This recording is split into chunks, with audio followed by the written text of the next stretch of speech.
Field में तो आप ही को जाना पड़ेगा, लेकिन फील्ड में जाने से पहले जो आपको नॉलेज चाहिए, जो आपको रुकावटें आ रही हैं, ऑब्स्टेकल्स आ रहे हैं, वो आपका गुरु जो है वो आपको उसका सॉल्यूशन दे सकता है, आपको नॉलेज दे सकता है, आपको उसकी जानकारी दे सकता है कि अगर तू यहाँ फंस गया है तो इसका आंसर ये है, ये जो ऑब्स्टेकल आ गई है इसको कैसे निकलना है इससे बाहर।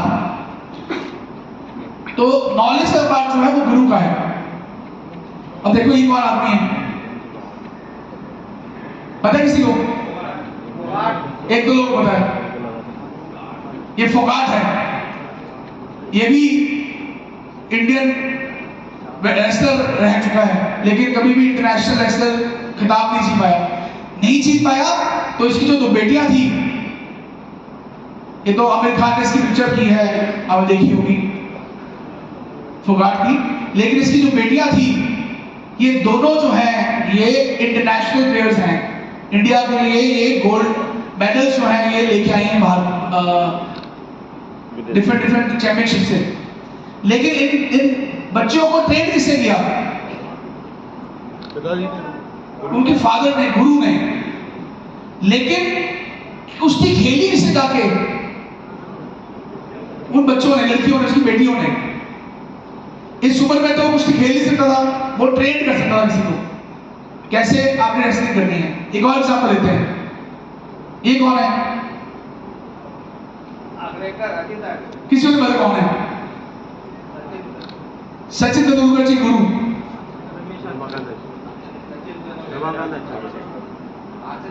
को जानते हैं? तो मैं भी नहीं जानता था। सचिन तेंदुलकर गुरु हैं। सचिन तेंदुलकर जी के हाथ का पैर छू रहे हैं क्योंकि इन्होंने सचिन को सिखाया कैसे क्रिकेट खेलना है। लेकिन सक्सेस जो है वो सचिन ने अपने बलबूते पे ली। बात समझ रहे हैं? हम लोग अक्सर ही बोलते हैं कुछ टाइम के बाद, अरे सर मेरी अपने कोई सपोर्ट नहीं, मैं तो खुद में खुद कामयाब हूं। वो ये भूल जाता है कि स्टार्टिंग के टाइम पे जो आपको प्लान को समझाना, आपको मीटिंग्स देनी सिखाना, ये सारे काम आपकी अपलाइन ने किए हुए हैं। अब जब आप कामयाब हो रहे हैं, जब आपको सब कुछ आ गया है, तब आप उनको भूल जाते हैं। और जो व्यक्ति अपने गुरु को भूल जाता है वो जल्दी, बहुत जल्दी वापस जीरो पे आ जाता है। जो अपने गुरु को रिस्पेक्ट देना बंद कर देता है, उनको मिलना बंद कर देता है, उनको आदर सत्कार देना बंद कर देता है, वो वापस जीरो पे आ जाता है। नरेंद्र मोदी जी उनके ही गुरु हैं। देखो अडवाणी जी के पैर छू रहे हैं, अपने मदर के पैर छू रहे हैं। हर व्यक्ति का कोई ना कोई गुरु होता है, आपको कोई ना कोई मेंटोर चाहिए होता है लाइफ के अंदर। जैसे मेरे गुरु श्री डॉक्टर अशोक भाटिया जी हैं।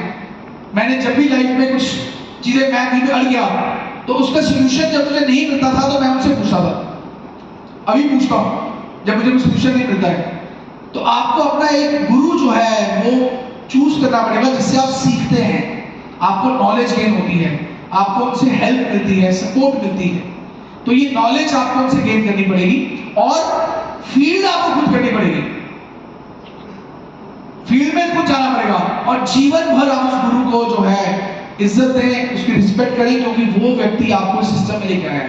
हेलो, क्योंकि वो व्यक्ति आपको सिस्टम में लेके आया है।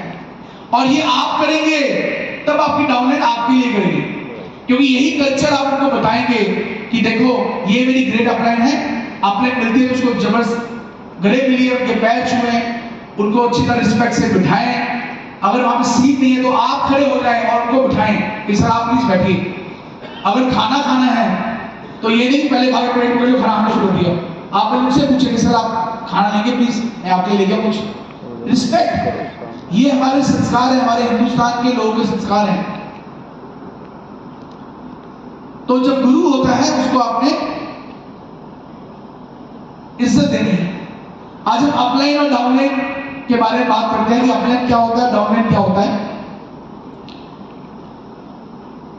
एक ओपन सेशन शुरू करते हैं कि अपलाइन की रिस्पॉन्सिबिलिटीज क्या है। आप सब लोग यहाँ अपलाइन बैठे हुए हैं, तो अपलाइन की रिस्पॉन्सिबिलिटीज क्या होती है टुवर्ड्स ए डाउनलाइन। मैं सोमनाथ जी बोल यहाँ पे नोट करते जाए पॉइंट्स। हम सब लोग आज ओपन सेशन, मैं कोई ट्रेनिंग देने वाला नहीं इसके ऊपर आपको, आप बोलेगा मैं ट्रेनिंग दे रहा हूँ तो जो सर बोल रहे हैं मानना पड़ेगा। हम लोग ओपन सेशन रखते हैं आज। आप बताइए कि अपलाइन की रिस्पॉन्सिबिलिटीज क्या होती है, हम उसको नोट करेंगे ताकि हमें पता होना चाहिए कि क्या कुछ चीजें हैं जो हम लोग नहीं कर रहे हैं, हमें करनी चाहिए अपने डाउनलाइन के लिए, और फिर हम डाउनलाइन की बात करेंगे। तो जिसको भी अपनी अपलाइन से लगता है कि मुझे ये मेरी अपलाइन को मेरे लिए करना चाहिए, वो अपने हाथ खड़ा कर ले कि सर ये होना चाहिए अपलाइन। हाँ जी, चलो मैडम से शुरू करते दर्शका से।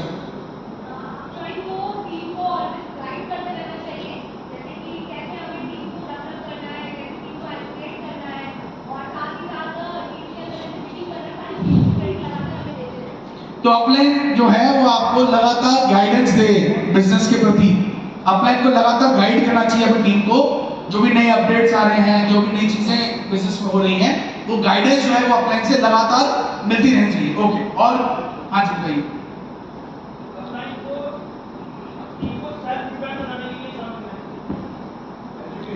अपलाइन को टीम को सेल्फ डिपेंडेंट बनाना चाहिए ताकि उसको इतना ट्रेन कर दें, उसको इतना नॉलेज उसके डाल दें कि वो सेल्फ डिपेंडेंट हो जाए टीम। हाँ जी, हाँ पूछे थे। अपलाइन को वो काम करने चाहिए जो उसने टीम से करवाने पहले वो खुद भी करने चाहिए। Okay, so be an example कि जो आप लोगों को बोल रहे हैं कि ऐसा करें, ये करें, थाईलैंड ट्रिप आगे उसको अचीव करें, ये जो ऑफर है इसको अचीव करें, पहले खुद अचीव करें, कि पहले खुद ऐसे एग्जांपल बने ताकि फिर आप बोल सके टीम में कि देखो मैंने कर लिया, आप भी करें। तो be a role model, be example, be an example. हाँ जी, और जी सर सारे नेगेटिव थॉट्स को क्लियर करें और वो डाउनलाइन में पास करने कभी भी कोई भी नेगेटिव वर्ड्स हम अपने डाउनलाइन में नहीं पास करें, उससे पहले अपलाइन से क्लियर करें। अदरवाइज अगर हमने क्लियर नहीं किया और कोई भी नेगेटिव वर्ड्स हमने डाउनलाइन में पास की तो पूरी टीम क्रैश कर जाएगी। बिल्कुल ठीक बोल रहे हैं, बहुत बढ़िया, कि अपलाइन को नेगेटिव चीजें सारी ऑब्जर्व कर लेनी चाहिए। मुलायम जी, कई लोगों को आदत होती है कि कोई भी नेगेटिव सुनी साथ ही घबरा गया और साथ ही में टीम को बोलना शुरू कर दिया, अरे मर गया, ये हो गया, ये हो गया, ये हो गया, ये हो गया। कोई भी नेगेटिव चीज अगर आपने सुनी है उसको ऑब्जर्व करें, यस ओके कोई बात नहीं, और फिर उसके बारे में अपनी अपलाइन से बात करें, डाउनलाइन से नहीं। तो अपलाइन जो है वो एक बहुत बड़ा ऑब्जर्व करने का, नेगेटिव चीजें अंदर लेके समाने का एक ऐसा समुद्र होना चाहिए कि वो सारी नेगेटिव चीजें जो है वो ऑब्जर्व कर ले, अंदर संभाले सारी नेगेटिव बातों को, और कोई भी नेगेटिव बात जो है टीम तक पहुंचने ही मत दे। हेलो, कोई भी नेगेटिव बात टीम तक पहुंचने ही मत दे। हर चीज नेगेटिव को अपने अंदर संभाले, और अगर जरूरत पड़ती है तो अपनी अपलाइन से बात करें और उसके बारे में क्लैरिटी जो है वो ले अपनी अपलाइन से। तो क्रिएट पॉजिटिव नेगेटिव चीज को वो ऑब्जर्व कर ले। जैसे कि सर कल बताया गया है कि 24 घंटे अपलाइन को उपलब्ध रहना चाहिए। मेरा मानना यह है कि जब भी डाउनलाइन का अपलाइन को फोन जाए वो तुरंत रिसीव करें, और नहीं तो 10 घंटे 12 घंटे बाद भी जवाब दे सकते, कोई दिक्कत नहीं है। और जो अपलाइन सिखाती रहे वो डाउनलाइन करती रहे, कभी दिक्कत ही नहीं आएगी। बहुत बढ़िया, 24 आवर्स अवेलेबल, जैसे मैंने कल बताया कि अपलाइन को अपनी टीम के लिए हमेशा अवेलेबल रहना चाहिए। कोई भी प्रॉब्लम हो, कोई भी दुख और सुख दोनों के अंदर अपलाइन जो है उसको अवेलेबल रहना चाहिए।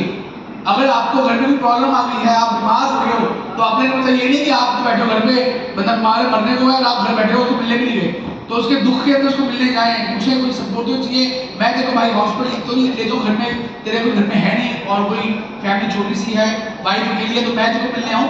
तो हर समय हर प्रॉब्लम के अंदर आपको एज अपलाइन उसकी सपोर्ट करनी चाहिए। सो अपलाइन 24 आवर्स अवेलेबल अपलाइन को रहना चाहिए।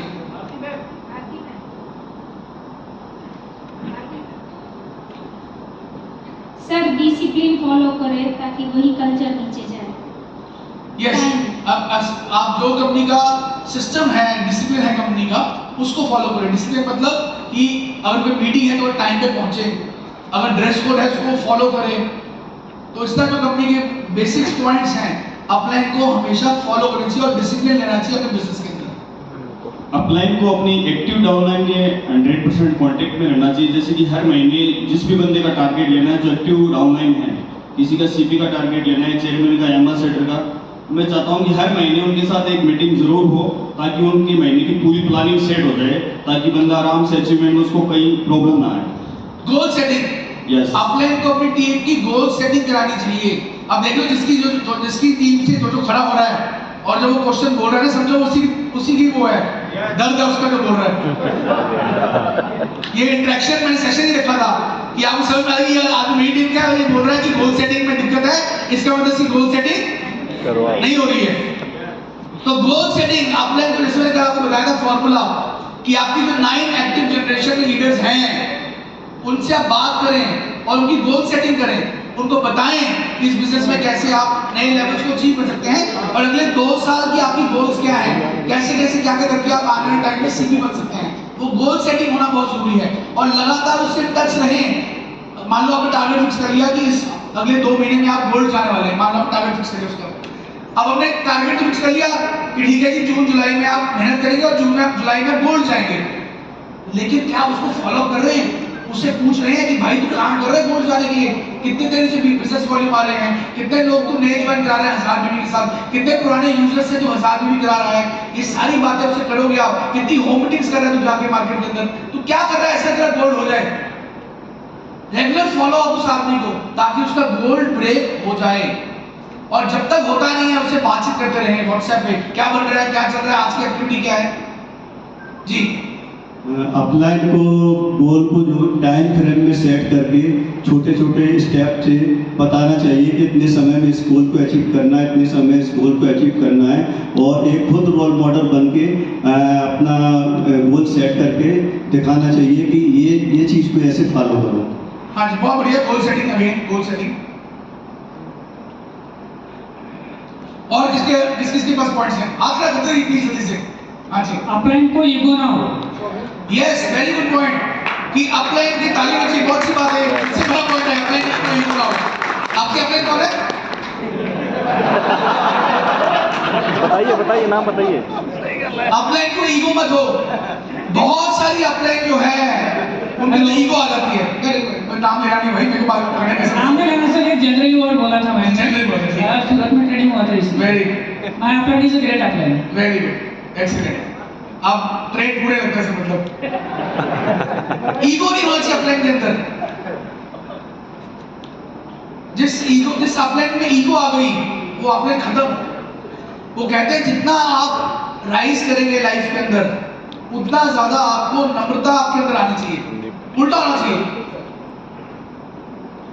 बोलो भैया। आप देखोगे कि जो व्यक्तियों के पास लूज करने कुछ नहीं होता उनके अंदर बहुत ईगो होती है।